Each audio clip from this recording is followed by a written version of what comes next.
Salute family. Tank Commander Zulu back at y'all once again with my man Drew Danger and the Real Man Movement, supporting real woman wisdom. Today I got a little cold, y'all, so fast be a little gentle on me today. Me and Drew have a topic we need to talk about, though. We need to let the world understand where we're coming from and what actually was taking place. One of the things me and Drew was talking about a couple of days ago, we were on the phone, and I'm you guys know who follow me on the channel that I am a big advocate of loyalty. I believe in loyalty, but along the way that has cost me. So as we were talking, he brought up a situation that is a situation concerning loyalty between two friends, and it's a popular situation concerning the one and only Michael Jackson and Paul McCartney.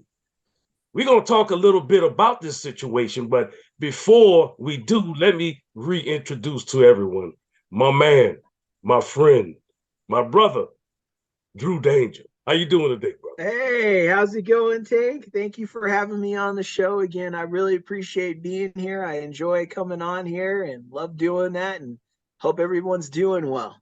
Yes, sir. Yeah, we're making it. Besides this little cold, man, but that can't stop the Tank Commander. You know, I don't let much stop me, and this won't stop us from putting out this positive, good information.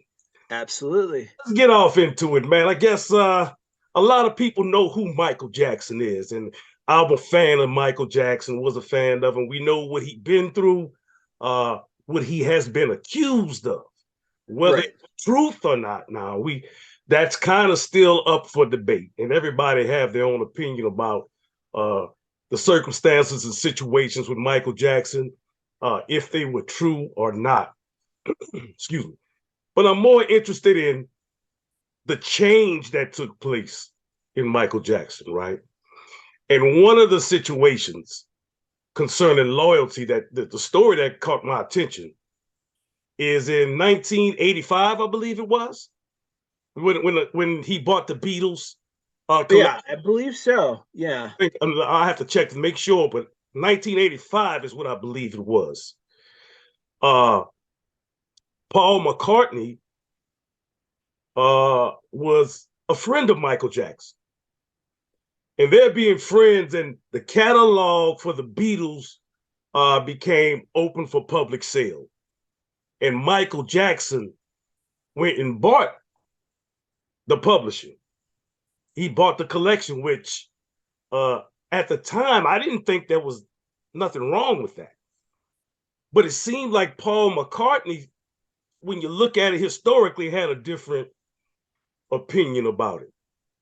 I guess Paul McCartney wanted to try to buy those masters back, and Michael Jackson wouldn't allow him to buy them back. But the bigger question is that did Michael Jackson betray Paul McCartney by buying those masters and not allowing him to buy them back? I mean, I guess that's going to be kind of the focus of the discussion. And as I looked into this story, it's some pretty different nuances going on there for me. But I'm going to go ahead and let Drew open up with this. Let's talk about the time when Michael Jackson did buy the publishing of the Beatles, and how did that impact the relationship as far as loyalty between Michael Jackson and Paul McCartney? Because this thing get kind of deep, y'all, and I know a lot of you may not know about it, but the brother Drew keeps me on it. Yeah, I mean, it's a situation, so we gonna get into it here at the Real Man Movement. So go ahead and give it to us. Go and give it to us, Drew Danger. Give it to me, man. What you Okay. think about this situation? Let's talk about it. Okay, let's talk about it. So what happened was Michael had called Paul McCartney before the Thriller album was completed and said that, hey, look, I would like, would it be possible to work with you? So he's asking Paul McCartney to work with him. And Paul McCartney says, yeah, yeah, I'm very familiar with who you are and your stuff. And yeah, I'd like to work with you. So they work, and, you guys know, say, The Girl Is Mine, all that stuff. That was Michael and Paul, and together. That was both of them together. And that ended up being on the Thriller album, and we all know the success of the Thriller album, right? But as they were making the album, he was talking to Paul and he said, what advice can you give me? And Paul said, well, he said, I'm going to tell you this. He says, you got to get on this music video thing. He says, you got to have great music videos. He's like, I mean, really do them out. He's like, you got to have good music videos. And he said, the other thing you got to have is a good agent, because there's going to be a lot of money coming in, a lot of money going out. And you have to make sure it's going towards you. He's like, is the one thing. He says, the other thing I could tell you. And he said, the third thing is get into publishing. He said, well, Michael, I don't think he knew what publishing was. And Paul's like, well, what it is it's your catalog, and catalog of other musicians. If you get into purchasing of catalogs, of songs and of artists, their cabinet of music, you can own your own when it becomes available for purchase. Which is how I explained to him, how it works, and real quick, when they have certain times when people's catalogs, you can look them up, like when they're becoming available, and you can go in and you could place your bids on people's catalogs. If you win it, you're going to get pretty much the whole stake of their estate, like their music catalog. You're going to have that. Right. Which is pretty cool. You'll make the money, because, as I was explaining to the Tank, the record companies, when they sign you, they start a catalog and they own that, and they only give you a portion of that, right? So, as I was explaining to them, Metallica is an example, which is a good one. When they signed up, everything Metallica owned was owned by the publishing, was owned by the record company that had it. Right. And they made most of the money, and gave them a small portion of it. And Metallica, they all came together, all four members came together to buy, their catalogs. Right. So they bought their catalog, and when they own their catalog, then they got to own. And that includes T-shirts, when your records are played, when they do it for commercial, whatever, action figures, you get all that. You're able to have access to that. You're not getting a little slither of pie. You're getting the whole pie, essentially. Right. And that's a very good thing. And every artist should aim to get their catalog and to always own that, and never let anybody outbid, or no business unless you're involved in the business. That's how that should run once you have your catalog. And Michael told Paul, when Paul was explaining to him about the catalog, Michael went, I'm going to buy your songs. Michael Jackson voice. Mike Jack voice. That's what Paul McCartney did too. He was like, I'm going to buy your songs. And he's like, oh, Michael, you're such a character. Don't worry. Yeah. Well, when the auctioning came up, because he told Michael when he was going to do it and how he was going to do it, Michael took that information, remembered it, or wrote it down, and he ended up buying the Beatles. Wait. Let me make sure we're all following. Yeah. Paul McCartney knew that the collection was coming up for sale. Yes. He knew. Yes. He mentioned it to Michael Jackson. Michael. Yes. And he also mentioned the method of how he was going to obtain it, right? Yeah. Okay, that's what we go ahead.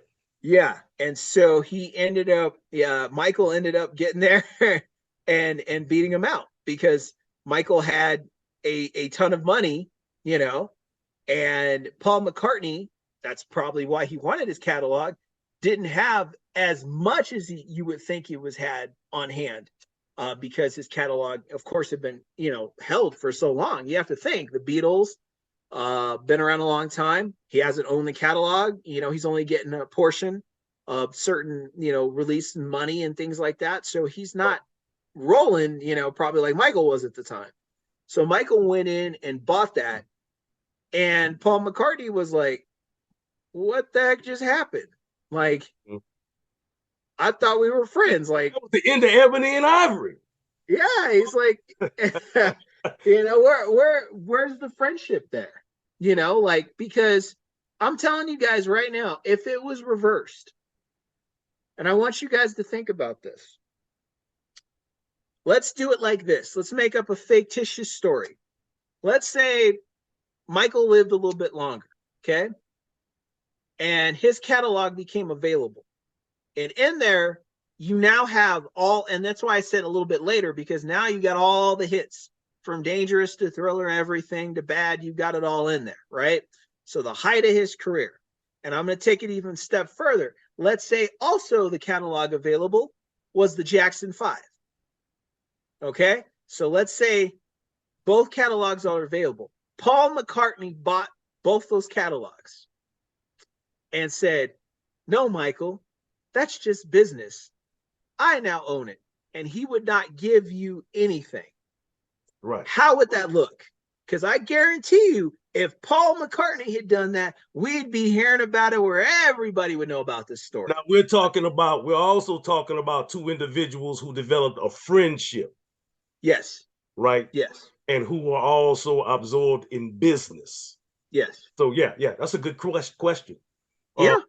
To answer your question, and we're going to keep it moving, though, is that I would feel slighted if we're friends, and I didn't have the money to purchase the collection at the time, and you did.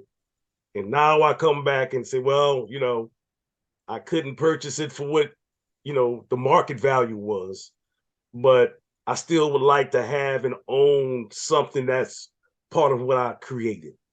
Absolutely. As a friend, I could see, I would say that if we're friends, I would yield to that. I would say, well, look, I don't have to sell the entire collection. First of all, there's some kind of things that possibly could have been discussed.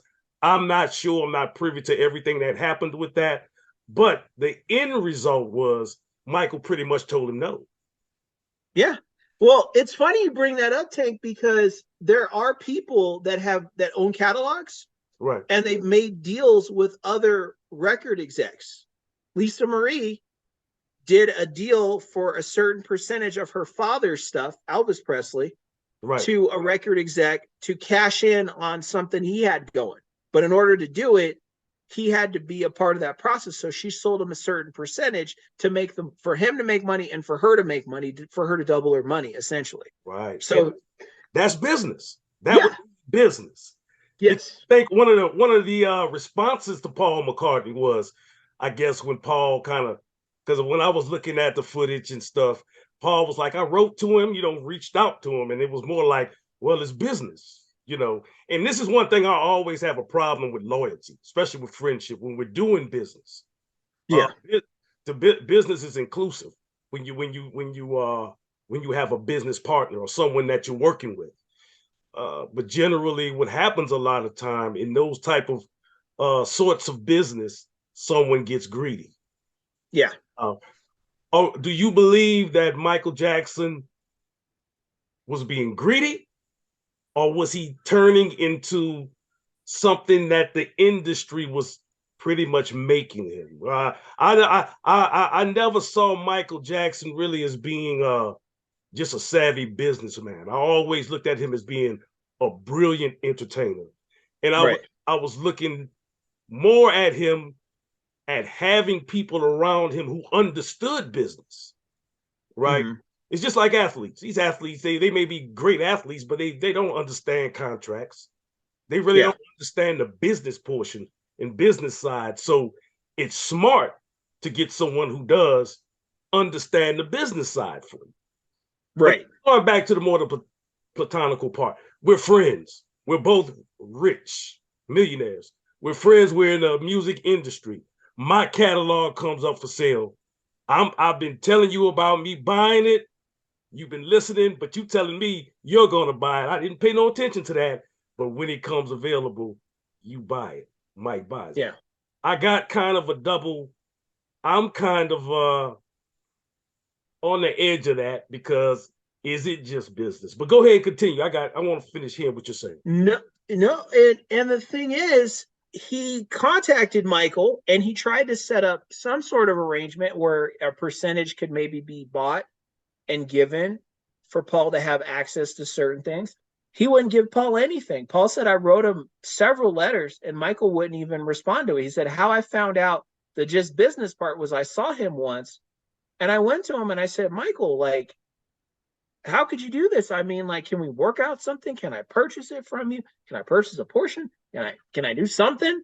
And he's like, no, it's just business, and it's like, but that's your friend. That guy, let me put it to you like this.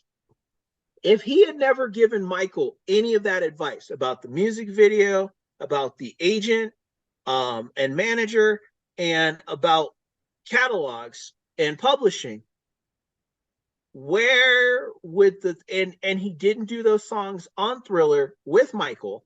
Right. Michael didn't do the Thriller or any music videos of the caliber he was known for. Right. Right? Where would Michael Jackson be? Plausible question. Okay. Yeah. There you go. So you're saying that pretty much that the Beatles and Paul McCartney pretty much to a degree helped propel Michael Jackson's career. That's right. So the humanity portion would be, I understand that they helped me propel my career. I'm in a position where I can help them. Yes. Right. And you saying he decides not to, pretty much. There you go. Business. That's right. Now, so they made you the millions and millions and the music videos and the Disneyland Captain EO thing. That all came from Paul actually helping you out. Right, right. Because I know what people are going to say. Oh, well, Michael just had talent. He could have done this. No, he's been with the Jackson 5 for years. They had success, but not to the level that Michael had by himself. Am I correct? Right. And not to the level at that time, not to the level of the Beatles. The Beatles were very iconic. Yeah. Right. So, I mean, go ahead. I don't want to cut you. Go ahead. I was going to say that the Jackson 5 reached a certain level, but at the time, they were dropping off. They were losing popularity. The Jackson 5 were dropping off. As you get into the 80s, they weren't what they were in the 70s, right? Right. They were starting to drop off because the boys were getting older, right? So the boys were changing, voices were changing, looks were changing, music was changing. They weren't exactly changing. This is before Michael Jackson started changing his physical appearance, right? He had maybe, in 85. Let me see. Right at this time, he had maybe had very little plastic surgery. Okay. If he had had any at that time. Was he broad-nosed, Mike?